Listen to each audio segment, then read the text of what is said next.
Plus quand même des fouettés Fimbu après Cameroun, Nigeria et Azupe Fimbu donc bisoto que le système Fimbu ne tombera jamais. Mais quand même nous allons changer de cap. On va quand même parler de quelque chose de très important. C'est toujours bien de connaître l'histoire du pays, de rentrer en profondeur de l'histoire du pays pour donner une opinion quelconque. Si vous ne connaissez pas l'histoire, il faut en prendre l'histoire pour connaître l'opinion. Alors, on va parler aujourd'hui de la littérature, c'est-à-dire tout ce qui a été publié sur les faits marquants de la guerre à l'est de la République démocratique du Congo. On en parle avec le politologue Emmanuel Mouenge, comme d'habitude. Et lui, quand il est là, c'est pour réfléchir, pour parler scientifiquement et comprendre les faits de la guerre, de l'agression en République démocratique du Congo dans toutes ses formes. Monsieur Emmanuel Mouenge, bonjour et bienvenue. Bonjour Monsieur Hervé, c'est une joie d'être de vôtre aujourd'hui et aussi de savoir que nous sommes suivis par tous ces Congolais qui se réjouissent après la victoire d'hier face au Nigeria. Je suis aussi content de savoir que les amis de Sauvons la RDC vont manquer d'arguments pour mobiliser les gens parce qu'ils comptaient sur la défaite. Sur la défaite pour sortir, pour aller sur le terrain. Et mobiliser, marcher. Okay. Quoi qu'il en soit, quand on manque de contenu, on attend les événements pour en profiter. Dieu merci, le Seigneur était du côté de la patrie. Voilà, nous parlons quand même parce que le Seigneur est du côté de la patrie et nous allons parler patrie dans son histoire, dans tout ce qui va avec parce que aujourd'hui, vous avez constaté, M. Emmanuel Mouenge est venu avec toute une bibliothèque parce qu'il y a déjà des livres qui sont ici. On va y aller comme ça. Je me demande d'abord le fait marquant de la guerre à l'est de la République démocratique du Congo. En briefing, on parlait des conflits, on parlait des manifestations actuelles, notamment l'agression, on parlait des conséquences. Commençons par les conflits internes. On nous dit toujours que cette guerre à l'est de la République démocratique du Congo, c'est dû à un conflit interne. 30 ans déjà, mais on répète toujours la même chose. Ça, c'est le jugement de l'extérieur du pays. Oui, merci beaucoup, M. Hervé. La thèse du conflit interne est une je ne sais pas comment une sorte de rhétorique mensongère. C'est une construction, une hypothèse qu'on a construite pour maintenir la RDC dans un système de signature d'accords à l'interne qui constitue des leviers pour maintenir l'hégémonie rwandaise et occidentale sur le Congo. Le conflit interne est un mensonge et je veux le prouver ici à la lumière de l'histoire. On a voulu créer une crise identitaire. On a voulu créer une crise politique qui nécessite le recours aux armes pour que celle-ci, à chaque fois qu'elle se manifestera, nous conduise au phénomène des accords qui bradent les richesses. Et pour ça, on a même utilisé une communauté d'origine rwandophone. Et c'est un fait historique que je vais démontrer c'est notamment ici. Les Tutsis. Oui, les Tutsis. C'est historique, je vais le démontrer ici. Comment est-ce qu'on procède? Quand Mobutu est attaqué par la rébellion de Mouzé, dans la rébellion de Mouzé, on va dire que non, nous ne sommes pas avec les Rwandais puisque Mobutu dénonçait l'agression bien avant nous. Ils vont nier qu'ils étaient avec des Rwandais. Mais une fois que Mouzé prend le pouvoir, son ministre des Affaires étrangères, suivez ce qu'il dira. Il dit, l'ouvrage que je tiens avec moi pour aider les Congolais à savoir, parce que l'ennemi du Congolais ces derniers temps, c'est la lecture. On aime bien s'amuser. Ça, c'est la deuxième guerre occidentale contre le Congo. On vous dit, vous entendez par le titre, on vous enseigne que c'est l'Occident qui fait la guerre au Congo. Pour comprendre que le Rwanda est une marionnette. Et que si on est allé négocier avec les États-Unis, en réalité, nous sommes en train d'affronter la vraie source du problème, qu'est l'Amérique. Alors, c'est écrit par Mayoyo Bitumba Tipo Tipo. C'est un auteur que j'aime bien. On dit ceci. Les titres, c'est d'ailleurs Dictature de Kabila. On dit, comme tous les autres responsables Tutsi de l'AFDEL, Bizima Kara, le ministre congolais des Affaires étrangères, avait quitté opportunément le pays avant le déclenchement de la guerre.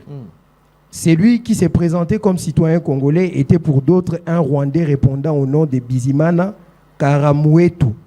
En tout cas, il avait dû choisir son camp. Il accusait le régime de Kabila. C'est lui avec qui il est venu au pouvoir. Ça ne vous rappelle pas quelqu'un? Il était dans le système, il s'en va en rébellion. Un peu comme Nanga. Il accusait les régimes de Kabila de corruption. Ça, c'est purement du Nanga. Du népotisme. On continue. D'absence de programme politique et qualifiait Kabila de dictateur. Et il démentait que la rébellion fut soutenue par le Rwanda. Franchement, ça, c'est Nanga. Soulignant qu'il s'agissait d'une affaire strictement interne. Alors, quand je passe dans des plateaux de télé, ce n'est pas en riant. Donc, j'ai lu plus de 17 ouvrages sur cette question. qu'il s'agissait d'affaires internes. Il résumait la solution de la crise à une phrase lapidaire: Kabila doit partir. Donc, c'est du déjà vécu. C'est du déjà vécu. C'est que nous vivons aujourd'hui. Les Congolais de mon âge, ces jeunes qui se font utiliser par les camps politiques divers, croient encore à un sauveur qui est d'ailleurs même l'un des éléments de cette rébellion et de cette guerre contre le Congo, à la personne de Joseph Kabila. Je poursuis. On dit encore, parlons justement des affaires strictement internes au Congo. Qui fallait-il croire? Le ministre des Affaires étrangères qui avait défendu le régime de Kabila sur toutes les scènes diplomatiques, ou les rebelles qui soudainement frappaient d'anathème le chef dont il avait vanté le mérite pendant plus d'une année?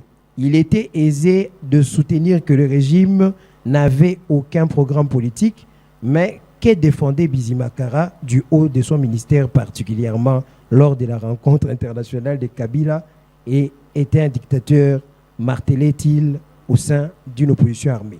Alors, lui qui disait que le gouvernement n'avait pas de programme, que faisait-il comme ministre des Affaires étrangères dans un gouvernement? Alors, voilà encore l'autre élément du conflit interne que je vous donne. Parce qu'aujourd'hui, ce sont les livres qui vont nous répondre. À la lumière nous sommes toujours dans ces livres-là. Oui. La deuxième guerre occidentale contre le Congo. Oui, de Mayo Bitumatipotipo, que je recommande aux gens d'aller lire.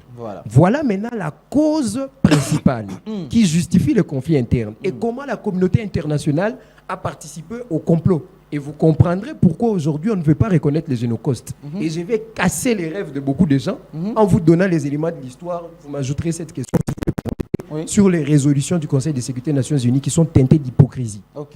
Alors, page 31, dans un entretien exclusif au Matin, Éric Déric, le ministre belge des Affaires étrangères, voulait partager cette conviction profonde avec ses concitoyens.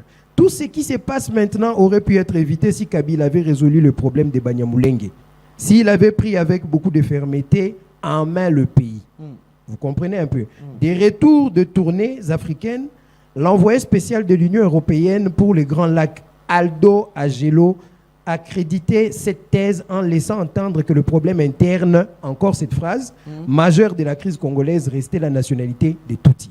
Problème qui fut traité par l'ordonnance de 1981, qui recommandait une identification individuelle à chacun d'entre eux pour que ceux-ci prouvent qu'ils étaient réellement sur le sol congolais bien avant 1885 à la conférence de Berlin. Chose qui a été rejetée et qui a constitué un élément de campagne pour demander maintenant aux communautés rwandophones vivant ici d'entrer en guerre contre Mobutu puisque celui-ci ne voulait pas. La base légale de l'ordonnance 81 devait être mise en application par Mouzé, mais ces derniers ne l'avaient pas fait. Et pourtant, au nom de la continuité de l'État, même s'il y avait eu fracture, parce qu'on a eu un coup d'État, on devait mettre cela à la table. Et eux, ils ont sauté sur ça pour justifier l'utilisation d'une communauté qu'ils ont fait à partir de l'opération turquoise que je vais encore prouver ici. Mais avant d'abord que vous rebondissiez sur le livre, pourquoi c'est fait? Pourquoi c'est toujours cette communauté, on acquise Kabila Mouzé pour cette communauté, par cette communauté, même Joseph Kabila qui était ici, M23 quand ils ont fini avec CNDP, c'était toujours cette même communauté. Aujourd'hui, Félix Tshisekedi, mais ça devient un prétexte qui continue à chaque fois. Pourquoi on se base toujours de cette communauté pour vouloir défendre ou pour vouloir couvrir leurs actions d'agression à la RDC? La vérité se trouve dans l'ouvrage de Charles Onana, Rwanda, la vérité sur l'opération turquoise. Vous comprendrez comment on a pu utiliser les intérêts qu'avait cette communauté sur le sol congolais pour s'en servir et justifier la thèse du conflit interne par une crise identitaire pour qu'à chaque fois, à travers cette communauté, l'on ait des accords qui visent à ce que cette communauté soit mieux placée et mieux manipulée par des acteurs extérieurs, notamment le Rwanda. C'est un mécanisme où on utilise justement ces gens pour faire en sorte que la guerre continue et qu'à travers la guerre, il y ait des accords qui donnent des avantages à la communauté et ces avantages profiteront aux belligérants. C'est comme ça que vous voyez même à la RTNC aujourd'hui, l'un des représentants de la communauté Tutsi passe pour casser les effets de manipulation des Rwandais. Alors, je vais conclure cette page 31 en lisant ceci, énumérant les facteurs à l'origine de ce qu'elle appelait le désamour du Rwanda pour Kabila. Colette Brackman citait entre autres le fait que la question des nationalités des Tutsis congolais n'ait pas été traitée. Après Colette Brackman, les défenseurs des droits de l'homme ne manquaient pas de joindre leur voix à ces concerts de légitimation de l'agression, vous comprenez? Tel était le cas du jugement sans appel de Human Rights Watch. Le président Kabila a déçu ses partisans rwandais en n'améliorant pas les statuts de Tutsi.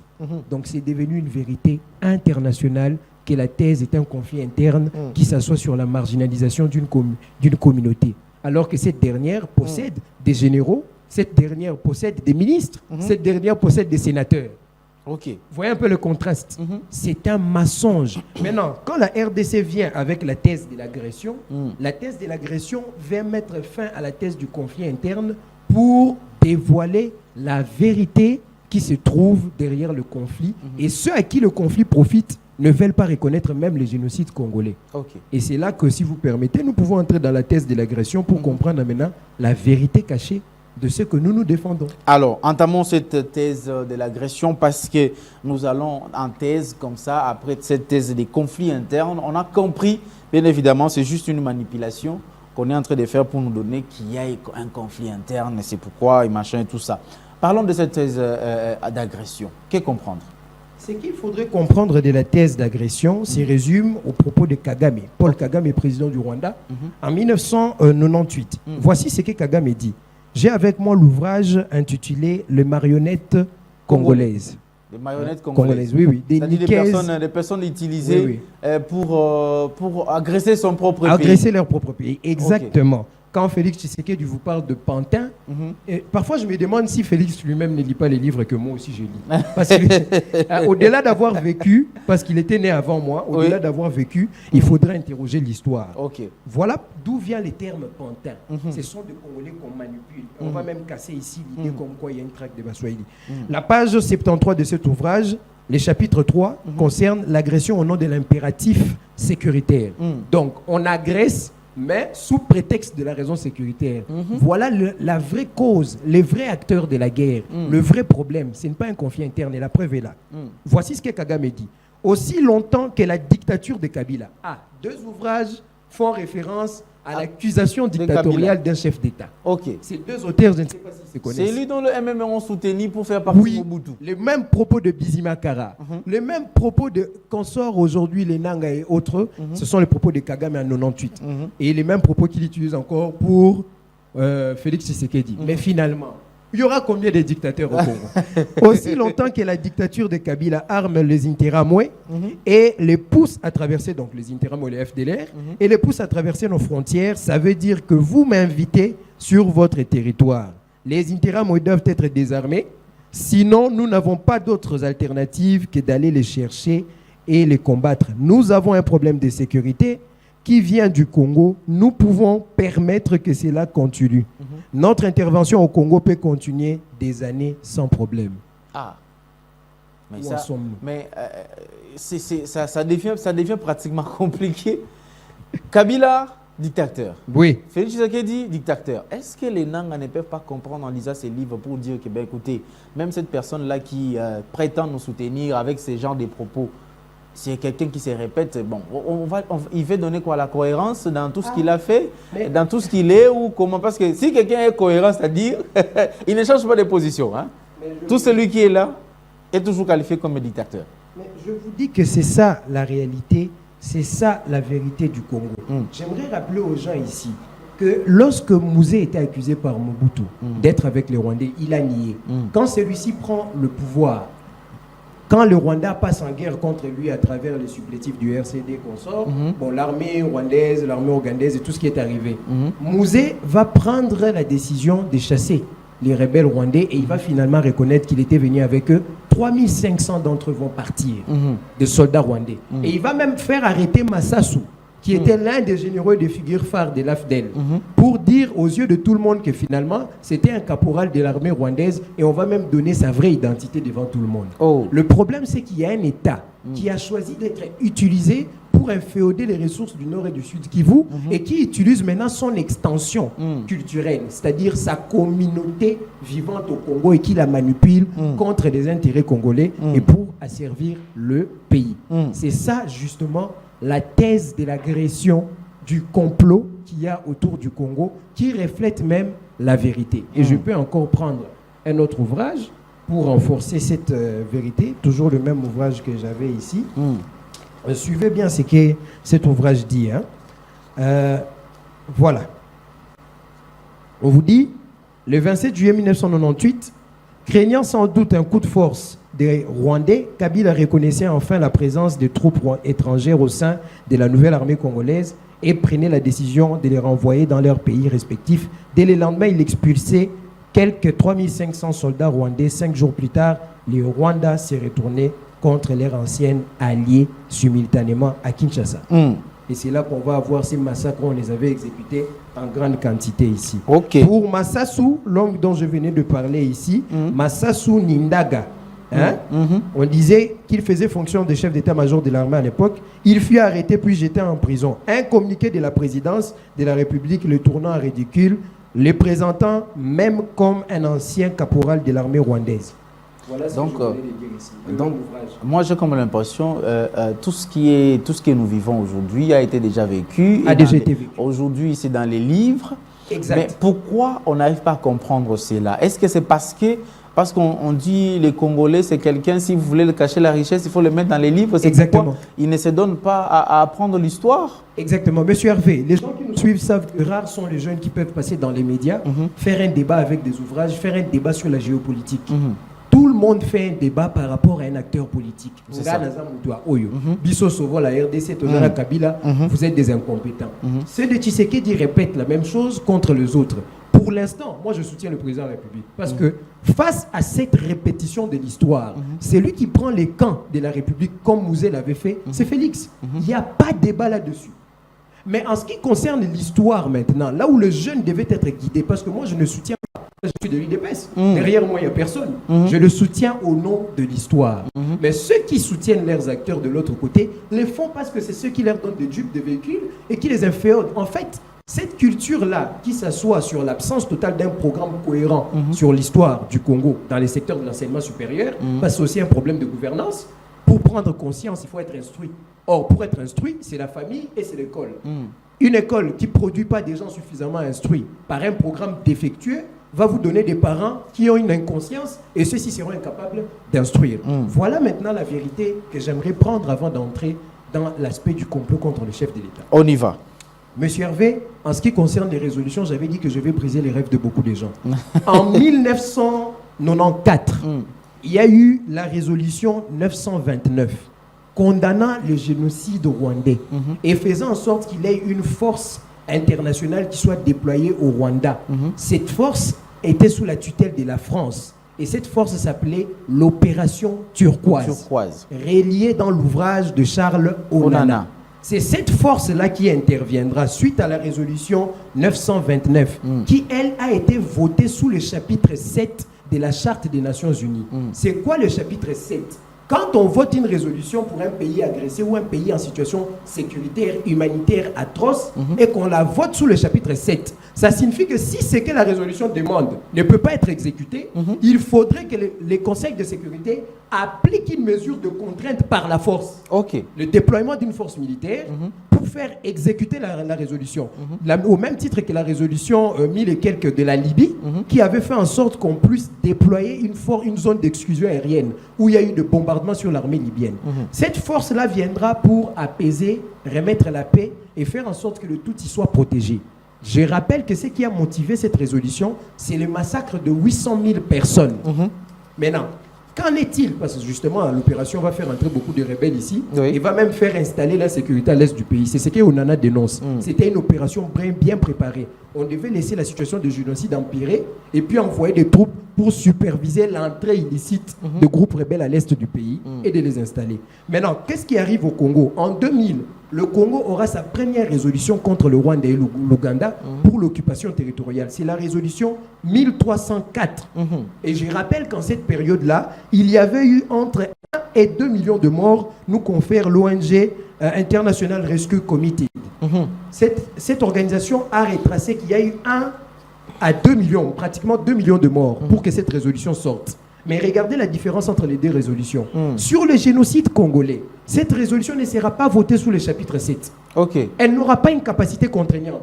Bien sûr, elle condamne la présence des Rwandais et des Ougandais sur le sol congolais. Elle insiste sur le respect de la souveraineté et elle demande les retraits. Mais celle-ci n'était pas votée dans un caractère contraignant.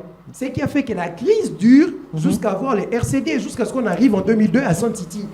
Et maintenant, regardez la résolution 2773 d'aujourd'hui. Elle non plus n'est pas sur le chapitre 7. Presque la même chose. La même chose. Les mêmes complots. Les mêmes complots. Et aujourd'hui, nous avons 10 millions, plus de 10 millions de morts. Mais nous ne méritons pas toujours une résolution votée sous le chapitre 7 avec le caractère de contrainte. Alors que les autres, ce n'est que 800 000. 800 000 morts, ils n'ont pas atteint 1 million. En 1994, le massacre n'avait même pas atteint 5 ans. Même pas 3 ans.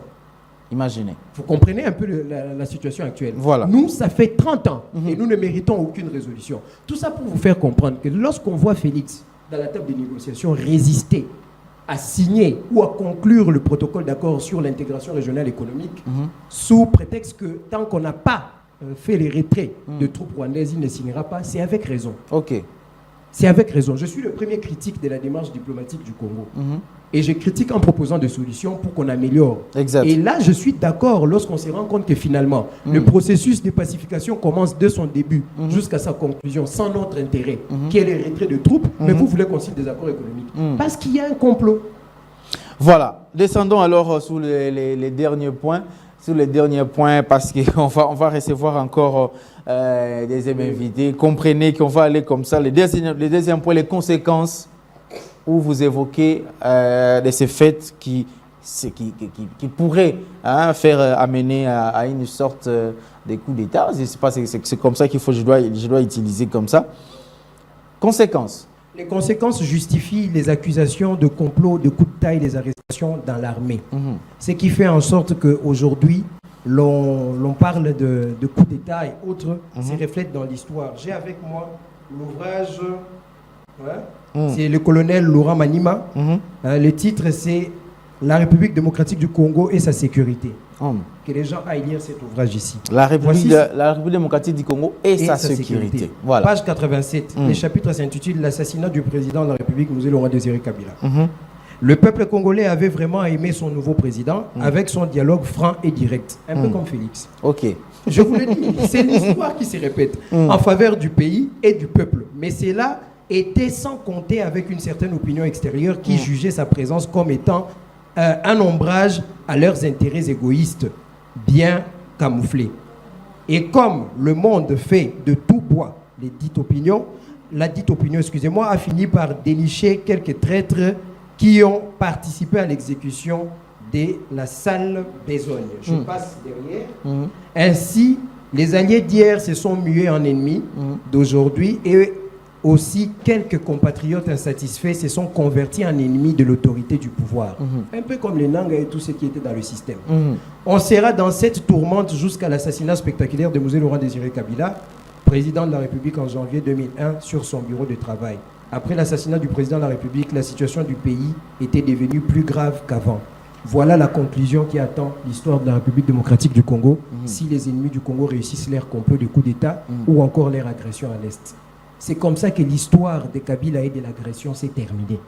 Et c'est pour ça que nous devons éviter que ça se termine par le sang ou encore par un foutu dialogue où on va nous remettre dans le scénario de Sun City, dans son chapitre 2 qui a légitimé le brassage et le mixage ou encore l'accord du CNDP. Pour ma conclusion, je préfère répondre à M. Choli qui estime qu'il y a une traque contre les Baswahili en lui rappelant l'histoire de l'homme qu'on a appelé Joseph Mudumbi qui lui était membre de la société, qui était ancien avocat et militant de droits de l'homme de la société communautaire du Sud Kivu et qui était certainement un Mouchi, un Chi.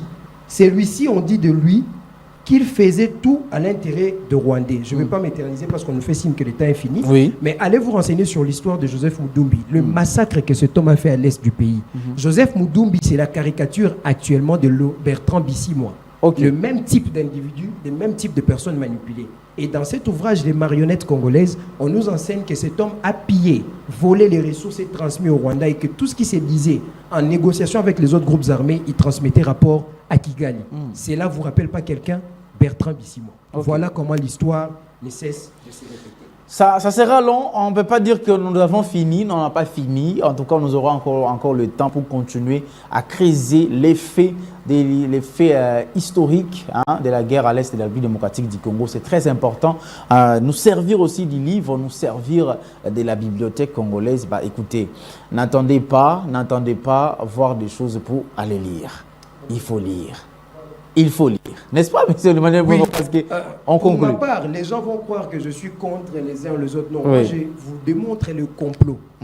Négocier avec l'Amérique n'est pas une erreur, mais tout dépend de la méthodologie. Aujourd'hui, on fait un rapprochement avec la Russie à travers les autres États, mais je me demande pourquoi est-ce qu'on ne veut pas passer par l'aspect culturel. Par exemple, vous avez Médard Bompoko, qui est le premier Congolais à être découvert par Vladimir Médard Poutine. Bompoko. Vous pouvez traiter le rapprochement avec la Russie sur l'aspect culturel. C'est moins flagrant que de manière directe avec l'AES, puisque j'ai vu le ministre Modianvita y aller. Pendant qu'on négocie avec l'Amérique, vous voulez vous rapprocher physiquement comme ça de l'AES. Ça va vous causer des problèmes dans la table de négociation. D'où la méthodologie diplomatique qu'il faut connaître. Voilà ce que je peux dire. Merci beaucoup, M. Emmanuel Mouenge, parce qu'on parle de Médard Bompoko. Il a été médaillé par le président russe. Alors, c'est cette image qui va nous séparer, Junior Bemba. Tu lances cette image et ça suivra également les spots de nos partenaires, parce qu'on va recevoir également notre deuxième et dernier invité. On y va. Médard Bompoko Bokete, председатель исполнительного совета Свободного университета Киншасы, Демократическая республика Конго.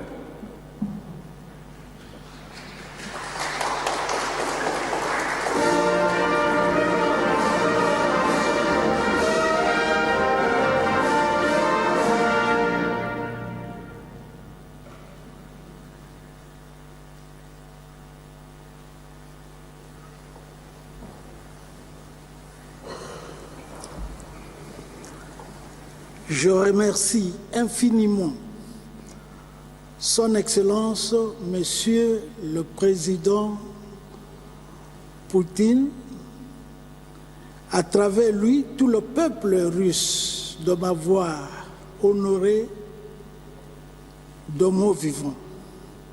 Je dédie cette médaille à toutes les composantes de l'Université libre de Kinshasa, au président de la République, Tshisekedi, à travers lui, tout le peuple congolais. Que vivent à jamais les relations amicales entre le peuple russe et congolais. Спасибо. Я бесконечно признательна его превосходительству, господину президенту Владимиру Владимировичу Путину, а также всем россиянам за оказанную мне честь. Не мог представить, что удостоюсь при жизни такой награды. Я хотел бы посвятить эту медаль Свободному университету Киншасы всем тем, кто в нем работает и учится. Также посвящаю ему нашему президенту Феликсу Чисекеди и всему конголезскому народу. Да здравствуют дружественные отношения между народами России и Демократической Республикой Конго. Большое спасибо. Игумения Гавриила.